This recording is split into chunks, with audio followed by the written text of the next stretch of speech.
اس ملک کی جو زندگی ہے 75 سال کی، میں سمجھتا ہوں کہ یہ سب سے امپورٹنٹ سبجیکٹ ہے رول آف لا، قانون کی حکمرانی۔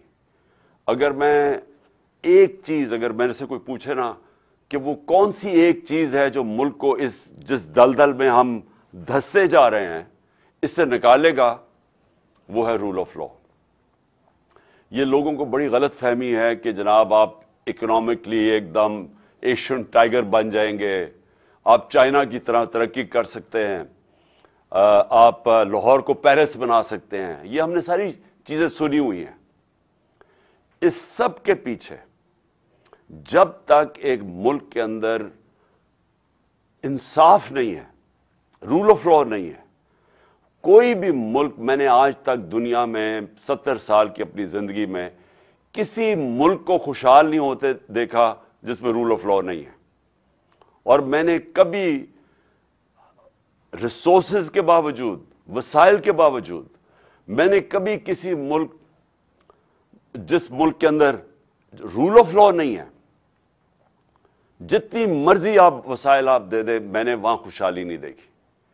تو پاکستان، اگر آج ہم ذرا دیکھنا چاہتے ہیں ہم کدھر کھڑے ہیں، میں جتنا پاکستان میں رول آف لا کی دھجیاں پچھلے 8 مہینے میں اڑائی گئی ہیں، یہ میں نہیں سمجھتا کہ پاکستان کی تاریخ میں ایسا ہوا ہے۔ اور ان 7 مہینے میں ہی جتنی تیزی سے پاکستان تیزی سے نیچے جا رہا ہے، یعنی ہماری جو معیشت ہے، کبھی پاکستان کی معیشت کو یہ چیلنج نہیں ہے جو آج وہ فیس کر رہی ہے۔ ہمارے ملک، جو چھوڑیں کہ پاکستان کے لوگ کیا کہہ رہے ہیں، پاکستان کے لوگ، جو بزنس کمیونٹی وہ کیا کہہ رہی ہے، کسان کیا کہہ رہا ہے، بزنسز، مزدور، کوئی بھی طبقہ لے لیں وہ آج کیا کہہ رہا ہے، وہ سب آج خوف زدہ ہیں۔ یہ ہمارے لیے سب سے تشویشناک جو فگر ہے کہ 7.5 لاکھ پاکستانی ملک چھوڑ کے چلے گئے ہیں پچھلے 7-8 مہینے میں۔ اور یہ پچھلے سالوں کے مقابلے میں یہ ایک کچھ 7 گنا زیادہ بڑی فگر ہے کہ پہلے کتنے لوگ جاتے تھے اور اب کتنے جا رہے ہیں۔ یعنی ملک میں لوگ مایوس ہو چکے ہیں، ہوپ چلا گیا ہے۔ یہ جو 7 مہینے میں پاکستان سے ہوا ہے، اور کیا ہوا ہے، جنگل کا قانون ہوا ہے پاکستان میں۔ اور میں، کیونکہ ریسپیکٹڈ لائرز بیٹھے ہوئے میرے سامنے، میں آپ سب کے لیے یہ کہنا چاہتا ہوں کہ یہ آپ کی سب سے بڑی ذمہ داری ہے آج، کیونکہ رول آف لا کو اپ ہولڈ کرتا ہے پاکستان کی لیگل کمیونٹی، جوڈیشری اور وکیل۔ صرف آپ ایک چیز دیکھ لیں کہ جس طرح وہ لوگ جن کے اوپر پرانے کیسز کرپشن کے بنے ہوئے تھے، ہمارے دور کے نہیں بنے ہوئے تھے کیسز، ہمارے دور میں تو صرف ایک ٹی ٹی کیس تھا شہباز شریف کے اوپر، اور ایک ایف آئی اے میں جو اس نے نوکروں کے نام پہ ان کو اور ان کے بچوں نے 16 ارب روپے کے نوکروں کے نام پہ پیسے لیے تھے اور وہ پھر ہضم کر لیے تھے۔ اور وہ جو ٹی ٹی کا کیس ہے کہ جدھر یہ پیسے جمع کرتے تھے اور ماڈل ٹاؤن سے پھر پولیس اسکورٹ میں وہ گاڑی کو وہ حوالہ ہنڈی پہنچایا جاتا تھا، ادھر سے پیسے باہر بھیج دیے جاتے تھے، اور جب باہر سے منگواتے تھے تو یہ وہ لوگ، کبھی چینی والا تو کوئی پاپڑ والا، اور اس طرح کے لوگوں کے نام پہ پیسے واپس لے کے آئے، اور وہ جب ضرورت پڑے باقی پیسہ باہر رکھتے تھے۔ وہی آصف زرداری کا جو فیک بینک اکاؤنٹس کا کیس ہے، ایگزیکٹلی وہ دونوں وہ ایک ہی ہے۔ تو جو دیکھا گیا ہے کہ قانون ملک کے بدلے گئے، اسمبلی نے، نیشنل اسمبلی نے پہلے تو ایک رجیم چینج کروائی گئی ایک سازش کے تحت، اوپن مارکیٹ کے اندر منڈی لگی، الیکشن نہیں آکشن کی وجہ سے ایک آکشن ہوئی جس کے اندر لائلٹیز بدلی گئی، ہارس ٹریڈنگ ہوئی، گورنمنٹ گرائی گئی، اور اس کے بعد پہلا کام انہوں نے یہ کیا، اپنے کرپشن کے کیسز ختم کیے، اور پھر قانون ایسے بنائے گئے کہ ایک ایک بچا جو ان کے بڑے کرپشن کے سٹالورٹس تھے وہ بچ گئے سارے، اور سارے آپ دیکھ رہے ہیں کہ باری باری ساروں کی کرپشن کیسز ختم ہو رہے ہیں۔ तो ये तो किसी दुनिया के मुल्क में मैंने ऐसा नहीं देखा। ये तो मैं शायद बनाना रिपब्लिक्स में भी ऐसा ना होता हो। ये तो कोई मगरबी जमहूरियत के अंदर कोई तसव्वुर भी नहीं कर सकता कि पब्लिक के पैसे चोरी करने वालों को पहले आप एक साजिश के तहत मुल्क के ऊपर मुसल्लत करें, उनके केसेस ना होने दें। ये भी मैं कहूँ, हमारे दौर में मैं पूरी कोशिश करता रहा, मैंने पूरी कोशिश की कि इनके पूरे केसेस मैच्योर थे। नैब के अंदर से हमें कहते थे केसेस मैच्योर है, लेकिन पीछे से हमें इजाजत नहीं है। अब पीछे से इजाजत कौन नहीं दे रहा था? जनरल बाजवा साहब। जनरल बाजवा पीछे बैठे हुए थे, वो फैसला करते थे कि कौन सी नैब ने किसके ऊपर कब कितना दबाना है, फिर कब छोड़ देना है, कब अंदर उसको डालना है। शहबाज शरीफ का ओपन एंड शट केसेस थे, उसका केस ही नहीं लगता था। हम बिल्कुल बेबस थे, प्राइम मिनिस्टर बेबस बैठा था। और ये क्या शो करता है कि यहां मुल्क के अंदर जो कानून की हुक्मरानी है वो नहीं है, ताकत की हुक्मरानी है। और ये इससे सिर्फ यही नहीं है कि इस वक्त मुल्क के वो बड़े बड़े क्रिमिनल्स बाहर फिर रहे हैं और मुल्क के ऊपर बैठे हुए और फैसले कर रहे हैं, अपने केसेस भी बचा रहे हैं, और मुल्क की इकॉनमी नीचे चली गई है और ये ऊपर इनकी सारे केसेस माफ हो गए हैं और बाकी भी बैठे हुए आने के लिए। ये किसी भी डेमोक्रेटिक सोसाइटी में, आज अगर आप चाइना को कहते हैं, चलिए जी चाइना, मगरब कहता है कि वो डेमोक्रेटिक सोसाइटी नहीं है, लेकिन प्रेसिडेंट शी जिनपिंग ने 450 वजीरों को 7-8 सालों के अंदर उसने जेलों में डाला करप्शन पे। तो अगर ये इतना बड़ा इशू नहीं था तो क्यों वो जो भी मुल्क आगे बढ़ रहा है वो क्यों इतना करप्शन के ऊपर, क्यों इतनी वो जोर लगाते हैं कि ताकतवर करप्ट लोगों को कानून के नीचे लेके आए?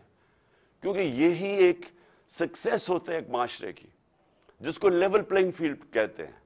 क्यों हमारे पाकिस्तान के यहां से, मैंने अपने साथ, मैं जब पहली दफा बरतानिया गया 1971 में, तो मुझे याद है लेबर जाती थी पाकिस्तान की वहां, और हर थोड़े 5-6 साल के बाद वो पहले मजदूरी शुरू करते थे, फिर वो अपनी कोई दुकान खोल देते थे और देखते देखते वो बिजनेसमैन बन जाते थे। तो पाकिस्तान में क्यों नहीं वो कर सकते थे? क्योंकि वहां कानून है, वहां लोगों के पास राइट्स हैं, उनका जो कानून इंसाफ का निजाम है उनको प्रोटेक्ट करता है, हमारे लोगों को प्रोटेक्ट करता है जो कि वहां की शहरी भी नहीं थे, जो मजदूर थे। क्यों यहां से लोग कोशिश करके अमेरिका जाते हैं और वीजा लेके जाते हैं? वहां कोई पैसे तो नहीं बांट रहा, क्योंकि वहां का जो सिस्टम है वो लेवल प्लेइंग फील्ड देता है। रूल ऑफ लॉ शहरियों को लेवल प्लेइंग फील्ड देता है, एक जेन्युइन एंटरप्रेन्योर्स को ऊपर आने की मौका देता है। वहां खुशहाली इसलिए होती है, जो भी मुल्क खुशहाल होता है उसके अंदर मौका मिलता है लोगों को पैसा बनाने के लिए, मेहनतकश को रिवॉर्ड मिलता है, उसको पैसा, उसकी मेहनत का उसको फल मिलता है। लेकिन जब एक सिस्टम डिस्टॉर्ट किया जाता है, ताकत की हुक्मरानी होती है, वो कभी भी दुनिया की तारीख के अंदर कभी वो मुल्क प्रोग्रेस नहीं कर सकता। हमारे जो नबी सल्लल्लाहु अलैहि वसल्लम ने मदीना की रियासत में गुर्बत की इंतहा थी शुरू में, लेकिन सबसे पहले रूल ऑफ लॉ कायम किया कि मेरी बेटी भी चोरी करेगी तो सजा मिलेगी, और तुम्हारे से पहले बड़ी कौमें तबाह हुई, जो ताकतवर के लिए एक कानून था और कमजोर के लिए दूसरा था। तो मुझे आज अपनी लीगल कम्युनिटी से अपील करनी है, मैं आपसे ये अपील करता हूं अपने मुल्क की खातिर कि देखिए आपको अपनी जिम्मेदारी पूरी तरह निभानी पड़ेगी। ये जो पाकिस्तान में हो रहा है, ये जंगल का कानून, ये वो बन गया पाकिस्तान में जंगल का कानून, और आपके सामने हो रहा है कि सारा चोर ऊपर आके बैठ गए हैं। और जो लोग कैंपेन कर रहे थे, यानी मेरी तरह के आदमी जिसने अपनी जिंदगी के 26 साल सिर्फ इंसाफ की तहरीक में लगाए, कि कहता 26 साल से कह रहा था कि अदलिया को आजाद होना चाहिए, जेल में गया उसके लिए। 26 साल से मैं कहता गया कि यहां रूल ऑफ लॉ होना चाहिए। ये जो लोग चोरी करके अपने आप को कानून के ऊपर बैठा देते हैं, या वो कि जो कोई अदारा अपने आप को कानून के ऊपर समझता है, ये कभी भी मुल्क तरक्की नहीं कर सकता। और ये मैंने पूरी मेरी ये 26 साल की ये मेरी जद्दोजहद थी। और 3.5 साल जब मैं गवर्नमेंट में बैठा था तब भी मैं इसके ऊपर पूरा जद्दोजहद करता गया। जब मैं कहता गया कि मैं एनआरओ नहीं दूंगा, एनआरओ का मतलब क्या है? एनआरओ देने का मतलब यह है कि आप वो लोग जिन्होंने पब्लिक का पैसा चोरी किया है, आप अपनी कुर्सी बचाने के लिए, क्योंकि वो आपको ब्लैकमेल कर रहे हैं, आप उनको माफी दे दें, जो जनरल मुशर्रफ ने किया था और इस बार जनरल बाजवा ने किया।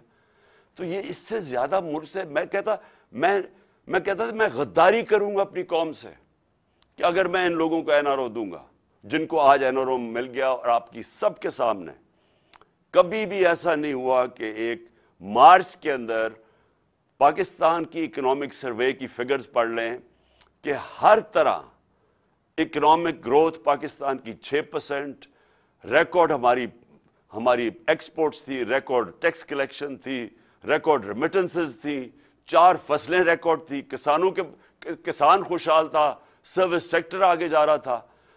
मार्च से आज देखें पाकिस्तान का हाल क्या है। और ये जो 7.5 लाख लोग मुल्क छोड़ के जा रहे हैं, हमारा नौजवान डायनामिक हमारा सेक्टर, ये सोचें कि कितनी मायूसी आज पाकिस्तान में है कि जो इस मुल्क के साथ हुआ 7 महीने के अंदर। तो मैं इसलिए आखिर में फिर से आपको अपील करता हूं कि आपके ऊपर बहुत बड़ी जिम्मेदारी है। ये जो आने वाले दिन है, इस मुल्क को आपकी जरूरत है। आपको हर तरह का प्रेशर डालना चाहिए कि there are no holy cows. ये जो एक अपने आप को कानून के ऊपर लोग बैठा देते हैं और वो सामने हमारे मुल्क के अंदर मजाक होता है। ये जो इलेक्शन कमीशन कर रही है, इतना ब्लेटेंटली एक बायस कर रही है सबके सामने। 8 दफा इन्होंने हमारी पार्टी के खिलाफ फैसले दिए हैं, 8 दफा हम अदालत गए और 8 दफा अदालत ने ओवरटर्न किए फैसले क्योंकि हमारे खिलाफ दिए हैं।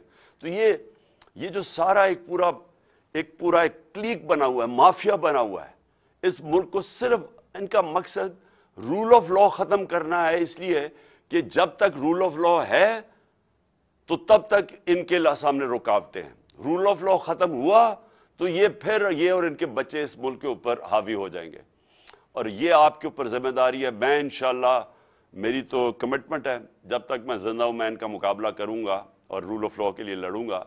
लेकिन मैं फिर से ये चाहता हूं कि हमारी जो लीगल कम्युनिटी है इसकी बहुत कि आप अब इस मुल्क को बचाने के लिए, क्योंकि मैं एक्चुअली बिलीव करता हूं कि अगर हमने रूल ऑफ लॉ के लिए ना लड़े तो हमारे मुल्क का कोई फ्यूचर नहीं है। शुक्रिया।